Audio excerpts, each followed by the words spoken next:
अस्सलाम वालेकुम, सबको प्यार भरा सलाम। आप देख रहे हैं यूरोविज़न न्यूज़ और मैं हूँ शाहिद सदीकी। अच्छा जी, आज से 20-25 साल पहले अगर पीछे चले जाएं तो लक्समबर्ग में सिर्फ दो कैटेगरी की जॉब्स जो हैं वो आपको मिलती थी, या तो बैंकिंग में और या फिर किसी रेस्टोरेंट पे, किसी फ्रेंचाइज पे, यानी कि पिज़्ज़ा वगैरह पे, जहाँ पे वो पिज़्ज़ा बनता है, ये इस किस्म की जगह पे आपको जॉब मिलती थी, ज़्यादातर बैंकों में या फिर रेस्टोरेंट में। तीसरी जॉब वहाँ पे नहीं होती थी। तीसरी जॉब यानी कि कोई कंस्ट्रक्शन का काम वगैरह जो है वो नहीं होता था, और ना ही कोई खेती बाड़ी के लिए उनके पास अपने लोग थे जो वो अपनी थोड़ी बहुत खेती बाड़ी करते थे, और बाकी चीज़ें वो दूसरी कंट्रीज से लाया करते थे। लेकिन अब टाइम बदल गया, वक्त चेंज हो गया। वक्त के साथ साथ जो है आबादी बढ़ना शुरू हो गई लक्समबर्ग की भी, जिसकी वजह से डेवलपिंग जो है वहाँ पे काफ़ी हद तक हो रही है। क्योंकि छोटी सी कंट्री है लक्समबर्ग का, ये जर्मनी और नीदरलैंड के, बेल्जियम, ये इसके दरमियान में ये कंट्री है, बहुत छोटी सी कंट्री है। बहुत दफ़ा मैं वहाँ, ट्रियर एक शहर लगता है, ट्रियर के साथ ही बॉर्डर है, वहाँ पे मेरे कुछ अजीज़ रहते थे, तो मैं वहाँ पे जाता होता था महीने के बाद, 1.5 महीने के बाद। तो लालच होती थी कि पेट्रोल जो है लक्समबर्ग में सस्ता है, तो पेट्रोल लेने के लिए, गाड़ी में टैंक फुल कराने के लिए मैं लक्समबर्ग में चला जाता था। तो अक्सर वहाँ पे यही होता था कि चले यार खाना खा लें। तो उस ज़माने में ये दो जॉबें होती थी। बहरहाल अब टाइम बदल गया। इस टाइम पे लक्समबर्ग के अंदर हर कैटेगरी के अंदर जो हैं जॉब्स हैं। इवन के बहुत सारी रिक्रूटिंग एजेंसी जो हैं वो भी खुल गई हुई हैं, सिर्फ जॉब के लिए, लोगों के लिए। और ज़्यादातर आजकल जो जॉब्स हैं वो तो है ही हैं बैंक में और रेस्टोरेंट में। इसके अलावा जो ज़्यादातर अब जॉब्स मिलती हैं वहाँ पे, कंस्ट्रक्शन के हवाले से ले लें और खेती बाड़ी के लिहाज से ले लें। लेकिन इसके साथ साथ एक और चीज़ भी है, ये शुरू से ही है, ये आज की नहीं है। अगर आपने जॉब वहाँ पे करनी है तो 4 लैंग्वेज में से एक लैंग्वेज का आना आपको बहुत ज़रूरी है, आज भी है। अगर कोई कहता है तो वो गलत कहता है। 4 लैंग्वेज कौन कौन सी हैं? सबसे पहले तो उनकी अपनी लक्समबर्गी लैंग्वेज है, उसके बाद दूसरी लैंग्वेज जर्मन है, तीसरी फ्रेंच है, और चौथे नंबर पे इंग्लिश है। ये 4 लैंग्वेज में से किसी एक के ऊपर भी, चले मान लिया 100% अबूर हासिल नहीं है, मतलब इतनी आती है आपको कि आप अपना काम जो है वो समझ सकते हैं और दूसरे को अपनी बात समझा सकते हैं। को पेपर फिल करना है तो वो आप पेपर फिल कर सकें इन्हीं चारों में से एक लैंग्वेज में। यानी कि फ़र्ज़ कर लें कि आपको इंग्लिश आती है, तो इंग्लिश इतनी आनी चाहिए कि कम से कम आप एक पेपर जो है उसको फिल कर लें, जो भी वहाँ पे लिखा हो उसी हिसाब से वहाँ पे आप जवाब लिख सकें, तो फिर तो आपको जॉब मिल जाती है। दोनों किस्म की जॉब्स हैं वहाँ पे, यानी कि ब्लू कॉलर और वाइट कॉलर। ब्लू कॉलर के अंदर सब कुछ आ जाता है, वाइट कॉलर के अंदर हाई जो जॉब्स होती हैं, डॉक्टर, इंजीनियर वगैरह, इस किस्म की ऑफिस में जॉबें, बैंकिंग जॉब, ये सारी वाइट कॉलर में आती हैं।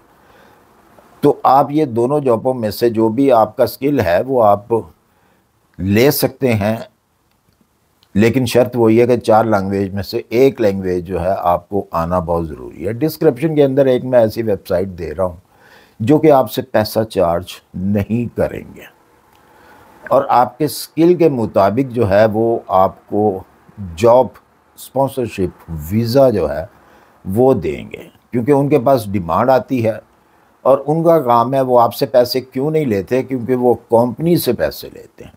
जिस कंपनी की डिमांड है, जिस कंपनी ने उनको कहा है हमें लोगों की ज़रूरत है, या हमें एक बंदे की ज़रूरत है, या 10 बंदों की ज़रूरत है, इसमें बंदा बंदी ये सारे मिक्स ही होते हैं। यूरोप के अंदर जो होता है, जो भी काम होता है, वो सिर्फ ये नहीं होता कि सिर्फ ये जी मर्द हजरात ही कर सकते हैं, जेंट्स ही कर सकते हैं, लेडीज़ नहीं कर सकती। ऐसा यहाँ पे बिल्कुल भी नहीं है। जो काम एक जेंट्स कर सकता है वो काम लेडीज़ भी यहाँ पे लेडीज़ भी करती हैं। यानी कि ट्रक ड्राइविंग बेशुमार जॉब्स हैं इस वक्त ट्रक ड्राइविंग की, और ये ज़रूरी नहीं है कि उसमें सिर्फ ट्रक ड्राइवर जो हैं वो सिर्फ जेंट्स ही हैं, नहीं जी, लेडीज़ भी ट्रक ड्राइविंग करती हैं, बस ड्राइविंग करती हैं। जैसा कि आपको शायद मालूम है या नहीं मालूम, क्योंकि ट्रांसपोर्ट का जो लक्समबर्ग के अंदर है वो आपके लिए फ्री ऑफ कॉस्ट है। बेशक आप टूरिस्ट हैं या आप मुकामी हैं या आप वहाँ पे जॉब करते हैं, आपके पास से कुछ टिकट वगैरह जो है वो नहीं लिया जाता, आपको टिकट ख़रीदने का ज़रूरत नहीं होती। आप फ्री ऑफ कॉस्ट जो है लक्समबर्ग के अंदर ट्राम के ऊपर, बस के ऊपर आप ट्रैवल कर सकते हैं। तो वहाँ पे ट्रामें भी जो हैं वो लेडीज़ चलाती हैं, जेंट्स भी चलाते हैं। बसें जो होती हैं बड़ी बेंडिंग बसें, शायद आपने देखी होगी लाजमी किसी वीडियो में, या आपने ख़ुद भी देखी होगी बेंडिंग बसें जिसके अंदर एक बेंड सा लगा होता है और डबल बस होती है, वो भी लेडीज़ चलाती हैं, जैसा कि यूके में है। तो इसी तरह लक्समबर्ग के अंदर भी है। बहरहाल कहने का मतलब ये है कि ड्राइविंग की भी हैवी ड्यूटी ड्राइविंग जो है, दो किस्म के ड्राइवर होते हैं, आपको मालूम है कि एक तो होता है ट्रक ड्राइवर और एक होता है बस ड्राइवर। जो बस ड्राइवर होता है उसका लाइसेंस और होता है, जो ट्रक ड्राइवर है उसका भी हैवी ड्यूटी लाइसेंस होता है लेकिन और होता है। तो इस चीज़ का भी आपने ख्याल रखना है कि आपके पास कौन सा लाइसेंस है। अगर आपके पास नॉर्मल एल्का वे यानी कि ट्रक ड्राइविंग का लाइसेंस है तो आपने ट्रक ड्राइविंग की ही अप्लाई करनी है। अगर पब्लिक ट्रांसपोर्ट का आपके पास लाइसेंस है बस ड्राइविंग का, तो फिर आपने वही अप्लाई करनी है। जो आपका स्किल है वही आपने एक सीवी, एक अदद सीवी जो है आपकी, उस सीवी के ऊपर आपका सब कुछ लिखा होता है कि आपने क्या कुछ किया अपनी लाइफ के अंदर। तो वो सीवी आपने एक उनको सेंड करनी है। वेबसाइट के अंदर मैं वो वेबसाइट दे रहा हूँ डिस्क्रिप्शन के अंदर, वहीं से आपने जो है वो अपने सीवी जो है सबमिट करानी है। इसके साथ साथ एक बात और जो मैं करनी चाहता हूँ वो ये है कि बहुत सारे लोग मैसेज करते हैं जी कि ये जॉब अप्लाई कैसे करनी है। देखें, अब हर आदमी को तो मैं ये नहीं बता सकता कि मतलब जिसका मैसेज आए उसको मैं कहूँ जी ऐसे करें ऐसे करें ऐसे करें, मतलब मैं सारा दिन फिर जवाब ही देता रहूँगा। मेरा काम होता है वीडियो बना के आपको इन्फॉर्म करना। आगे आपका काम है कि किस तरीके से अप्लाई करना है। सबसे पहली बात तो यह है कि जिसको इंग्लिश इतनी भी नहीं आती पढ़नी, तो भाई ये जॉबें फिर उनके लिए नहीं है। वो खामखा ना आप परेशान हो ना दूसरे को परेशान करें। अगर तो आपको अप्लाई करना जॉब आता है, लिखना आता है, इंग्लिश पढ़नी आती है तो अप्लाई करें। जब आपको आती होगी इंग्लिश पढ़नी या लिखनी तो आपको ऑटोमेटिकली जो है वो पता चल जाएगा कि आपने किस तरीके से अप्लाई करना। अगर नहीं आती तो फिर कोई आपको, मैं तो कम से कम आपको नहीं बता सकता जी हर एक आदमी को कि जी इस तरह करें इस तरह करें, वो भी क्यों, मैं आगे चल के वो भी बताता हूँ आपको। मैंने बहुत सारी ऐसी वीडियो बनाई हैं जिसके अंदर ऑन स्क्रीन जाके मैंने बताया कि जी यहाँ पे जाना है, इस तरह करना है, यहाँ पे ये वाले लफ्ज़ लिखने हैं, ये करना है, वो करना है। तो आपने यहाँ पे आके अपनी सीवी सबमिट करनी है और जनाब उनको आपने सेंड कर देनी है। बहुत सारी वीडियो पड़ी हुई हैं, अभी भी पड़ी हुई हैं मेरे चैनल के ऊपर। वो सब कुछ होने के बावजूद आप फिर पूछते हैं जी कैसे अप्लाई करना है। तो देखें, ये आपका काम है कि कैसे अप्लाई करना है।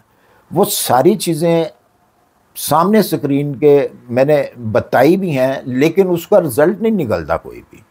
फिर क्या होता है कि जब वो चीज़ें बताई जाती हैं तो फिर दोबारा से मैसेज आते हैं जी यहाँ पे क्या लिखना है, तो यहाँ पे क्या लिखना है, क्या लिखना चाहिए।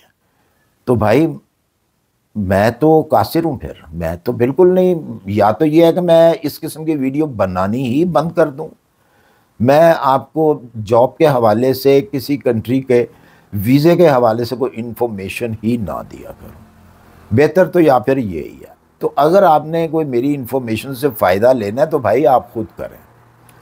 और देखें, अगर आप किसी से भी करवाते हैं तो हो सकता है आपको वीज़ा मिल जाए, आपको जॉब मिल जाए, लेकिन वहाँ पे जाके आप क्या करेंगे फिर, अगर आपको आता ही कुछ नहीं है।